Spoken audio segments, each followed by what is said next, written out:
Hello, wrestling fans. Welcome to another episode of 360 Wrestling Fanatic for June 7th, 2022. For another 12 minutes anyway, before it becomes June 8th. It's 11:48 p.m. I am your host, Lance Brock, as always. We're right here on 360 Wrestling Fanatic. And on tonight's episode, which is an episode was supposed to be done yesterday actually, but like they say, better late than never. At least it's getting recorded, getting done right here, right now. Thank you very much for tuning in, whoever you are, or wherever you are, I should say, or whoever you're listening right now. I'm going to talk about this past Sunday night's WWE Hell in a Cell live premium live event, as they call it now. Peacock here in the United States, WWE Network anywhere else in the world. And let's just get right into it. Of course, there was some big news from over the weekend that kind of broke even before the pay-per-view or premium live event, I should say. But I will get to that a little bit later on as I recap the show. And let's just start off WWE Hell in a Cell live from Chicago, Illinois at the Allstate Arena. Tonight's commentators are from Monday Night Raw: Jimmy Smith, Byron Saxton, and Corey Graves. Also, Corey Graves filling in for Pat McAfee tonight, who for some reason had the night off. Not really sure why. Haven't seen anything, if anything has came out, why he had the show off. But Corey Graves joined Michael Cole on commentary for Friday Night SmackDown, who is celebrating his 25th anniversary in WWE. And Hell in a Cell kicks off with the Raw Women's Championship triple threat match. Asuka, Becky Lynch, and the Raw Women's Champion Bianca Belair. This one, great match, I thought. Better than I expected it to be honest. And I gotta say, this might be my pick for match of the night. Definitely one of the candidates anyway. Really good match. But is Bianca Belair winning this one, retaining the Raw Women's Championship? 18 minutes, 56 seconds. Still Women's Champion Bianca Belair. Like I said, great match. Definitely, this is one, if you missed the show, you definitely gotta go back, either on Peacock or the network. Check it out.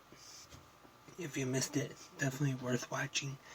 And I gotta wonder what match we would have seen at Hell in a Cell if Sasha Banks and Naomi wouldn't have walked out on Monday Night Raw a few weeks back.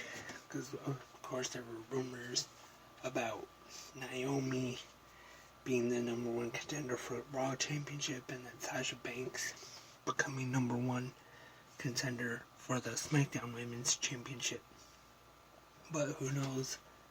But I am definitely happy with the match we got at Hell in a Cell. Great match. Next up we have the handicap match.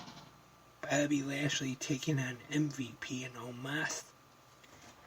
This one, I didn't really have that much expectations going into it, but it actually turned out to be Definitely not bad at all. Better than I thought anyway. Lashley gets the win. I'm guessing ending the feud with a little help from Cedric Alexander getting involved.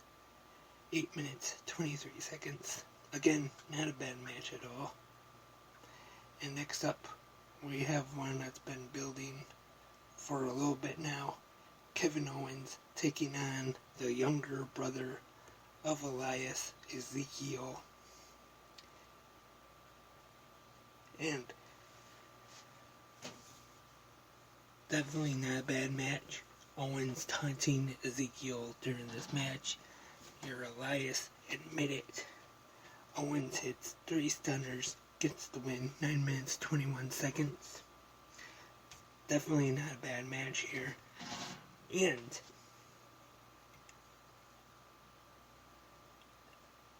Kevin Owens still claims that Ezekiel is Elias. And what we saw on Raw last night kind of hints that this feud isn't over yet. Next up, we have the 6-man tag team match, the Judgment Day. Edge, Finn Balor, that might be kind of a spoiler alert for later. I'll talk about that after the pay-per-view recap. But we have, let me start over, the Judgment Day, Edge, Damian Priest, and Rhea Ripley taking on the team of the phenomenal AJ Styles, Finn Balor, and Liv Morgan. I thought this was another really good match on the show. Edge pins Finn Balor in this one to get the win for the Judgment Day at 16 minutes, 2 seconds. And next on Hell in a Cell, we got Madcap Moss taking on Happy Corbin in a no-holds-barred match. Just one, of course.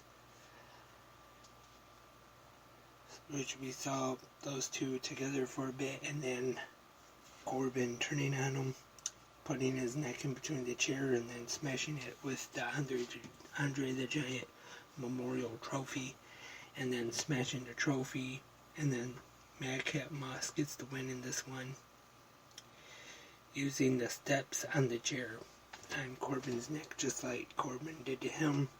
Moss gets to win 12 minutes, 4 seconds. Again, another pretty good match here on the show. Madcap Moss, your winner. The WWE United States Championship is on the line. Mustafa Ali taking on Theory. Solid match. Theory retains at 10 minutes, 24 seconds. Kind of, well, not really surprised, but I should say I was hoping that, being his hometown, that they would have put the U.S. title on Ali. They did not. Theory still the United States champion. 10 minutes, 24 seconds.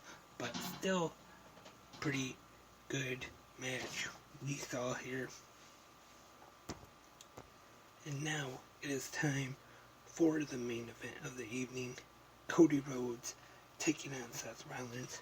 Hell in a Cell. And now, to get to that news I mentioned at the top of the podcast, found out Saturday that from Raw last week, Cody Rhodes suffered a slight tear in his right pectoral muscle in that brawl with Seth Rollins, and he was not able to compete at Saturday night's house show,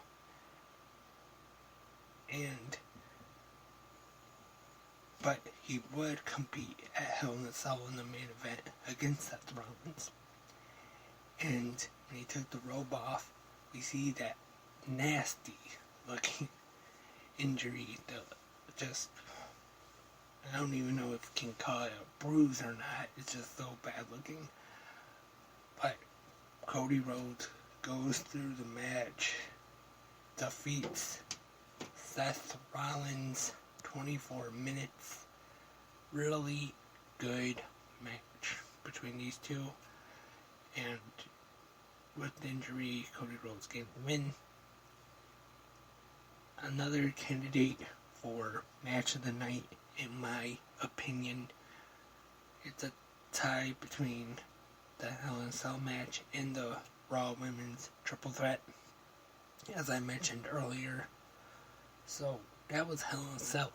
And overall, I would say, really good show. Great? I don't know about great, but it was a good show for sure, and definitely worth checking out the replay in case you missed it. If you did not get to see it live on Peacock or the WWE Network, and whichever one of those here in the United States, go on Peacock, or if you're international, go on the WWE Network, check out the replay. Definitely worth checking out anyway. Very good show. Like I said, the Raw Women's Triple Threat match, very good. The Hell in a Cell main event, Cody Rhodes and Seth Rollins, were very good. The matches on the show were also pretty good as well. And now let's get into a little bit of news from Raw last night. We kicked things off with Cody Rhodes.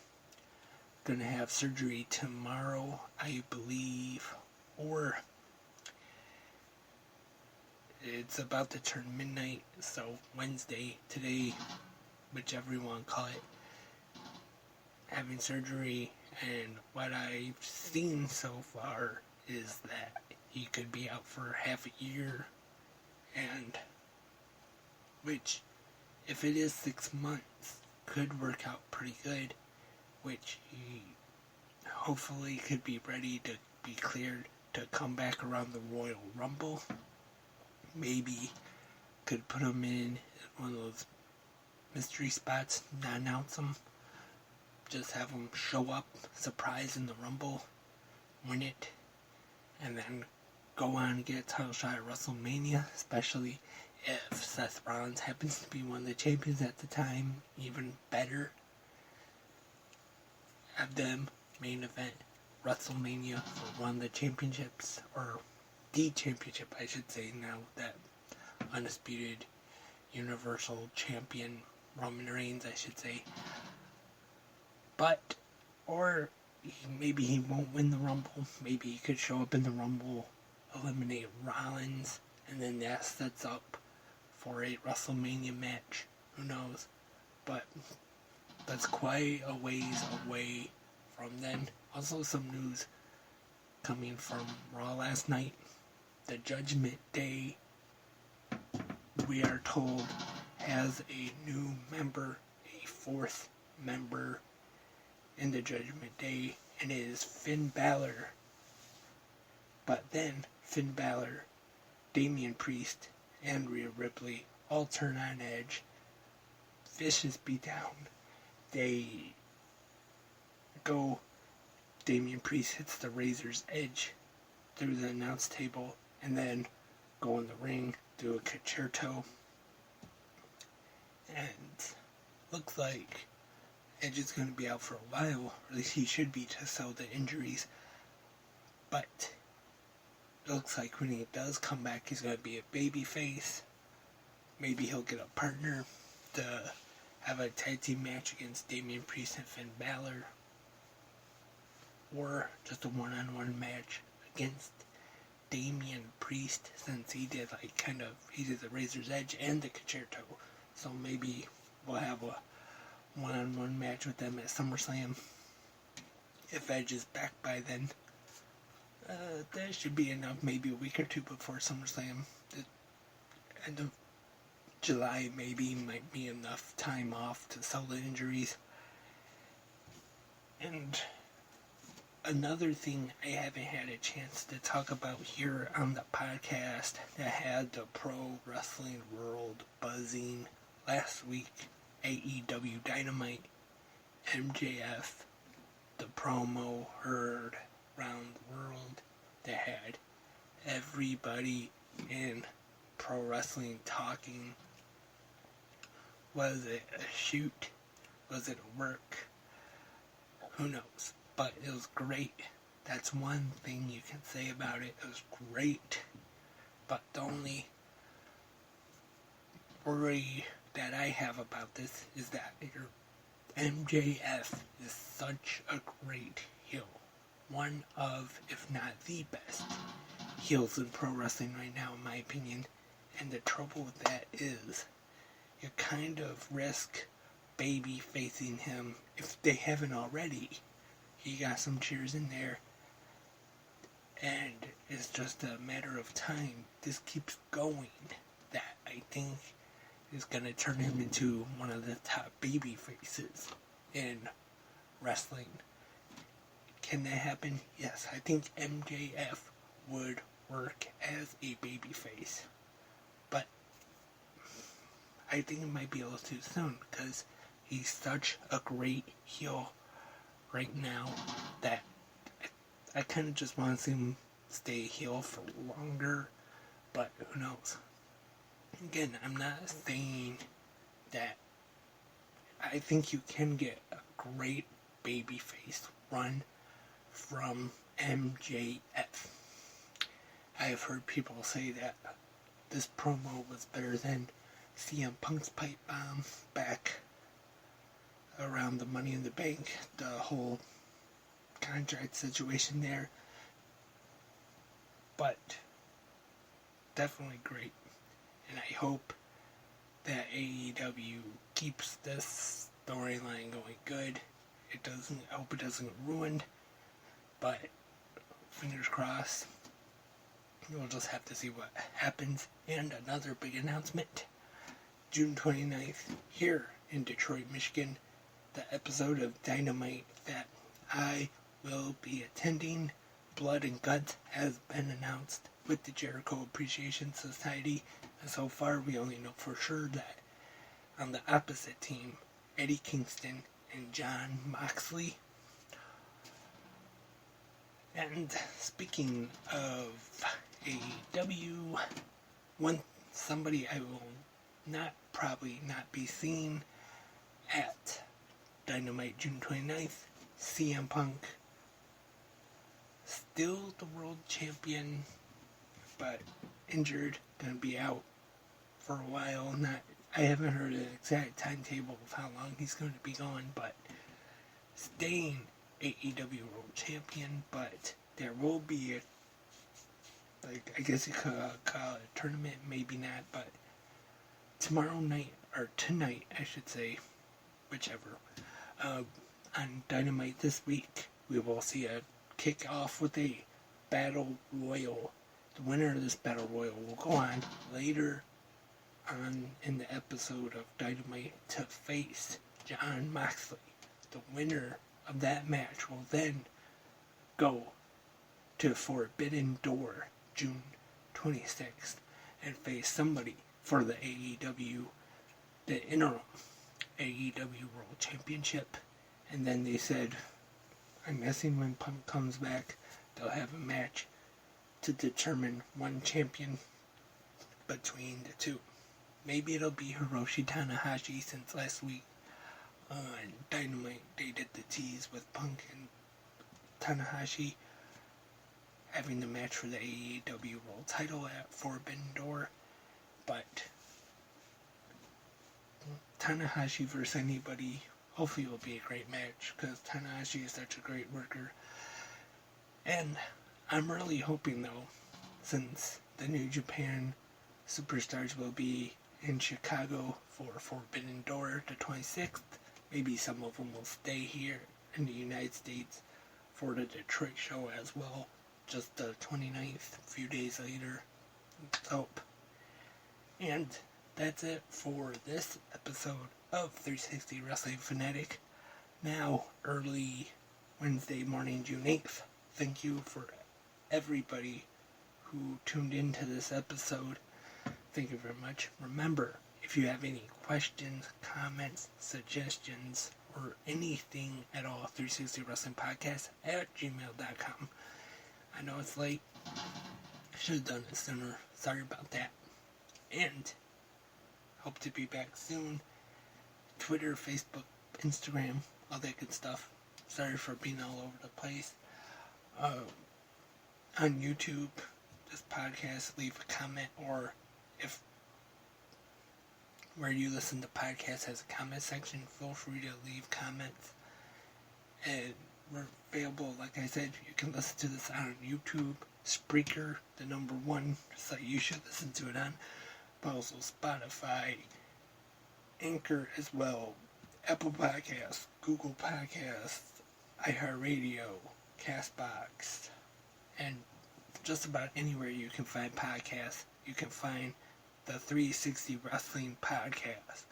So once again, thank you very much for tuning in. Hope everyone enjoyed Hell in a Cell. Hope everybody will enjoy Dynamite this week and Friday Night SmackDown Rampage, which I believe will be once again back to the regular time, 10 p.m. Eastern. And that'll do it for this episode. Until next time, I am Lance, and I am a wrestling fanatic.